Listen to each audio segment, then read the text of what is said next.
Welcome to the Golden Minute, where we break down the week's biggest headlines, what they mean to you, and how they affect your personal finances.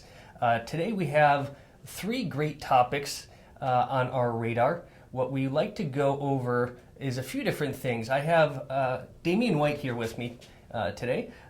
Damian, first getting into it, the economy reopening.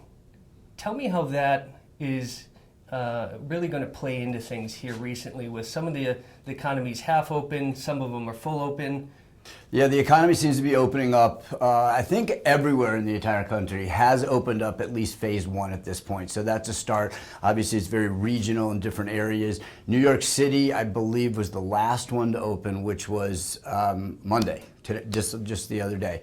And that's where the actual city of New York, and those are obviously the biggest economies between California and New York. So we need that stuff to open up.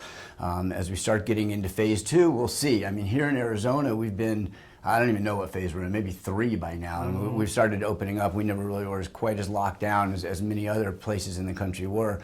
So I think that, business owners are trying to get back. It's going to be a little difficult for certain entities, especially restaurants in the beginning, with limited seating capacity, trying to work at 25% revenues. I'm not quite sure how that would work. Is there a possibility of closing down again like we did 3 months ago? I would say that is not a possibility anymore. There has been talk about the second wave of the COVID-19.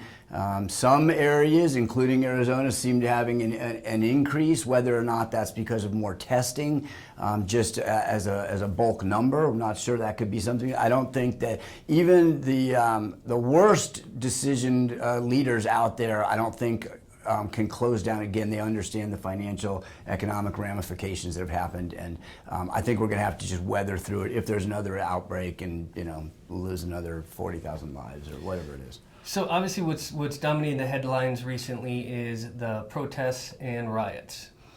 Riots are becoming a big problem because we started this phase one opening up, and immediately the riots started, the social unrest started happening. And what that's doing, especially in bigger cities and urban areas where a lot of these riots are really concentrated and the damage is happening. So a lot of these stores that were just opening up are now coming back to broken windows, robbed merchandise, burned down structures. And that, I would imagine, is going to make some businesses completely unable to open. They will never open again. Economic impact, short-term and long-term. I mean, long-term, I think it's going to be, quite a while. They're saying there's estimates out there for 10 years to recoup the recovery. Now, a lot of times that incorporates all of the job losses and a bunch of other factors. I mean, you can see by equity markets, even real estate markets. I mean, they're actually holding in well because the Fed just put in $7 trillion. And we've talked about the inflation aspects of that going forward. So, I mean, all this, none of this is going to be quick.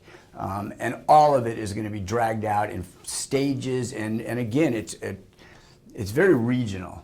The disease, the reopening, and the riots, at least in that aspect of the economy. Some places are hit much harder than others. Last but not least, the job numbers. A little bit of fiasco. What happened? Job numbers are something else. So last Friday, the traditional economists had estimated a loss of 8.8 million jobs. It was just going to floor the economy. We're going to be close to 40 million unemployed. Worst case scenario, headline number comes in plus 2.5 million jobs. Everybody goes crazy. Dow's up 1,000 points. And you look at the BLS, the Bureau of Labor Statistics, on their actual report, down in the footnotes, it specifically said that they made an error in the calculations. And it was not a small error. The error was 4.9 million unemployed that accidentally got counted as employed, thereby skewing the entire data and making the report still a negative.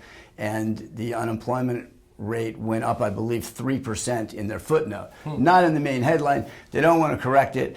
They say they can't correct it because it would lose the confidence of the people reading the report and the validity of the information. So take that for what it's worth with our glorious elected officials. So not the rosy projections that they said it was. Still going on. If you'd like to continue the conversation with precious metals and myself, C. Mario Frank, and Damian White. You can reach us at sbcgold.com and tune in next week for our next coverage of the week's headlines. Have a great day.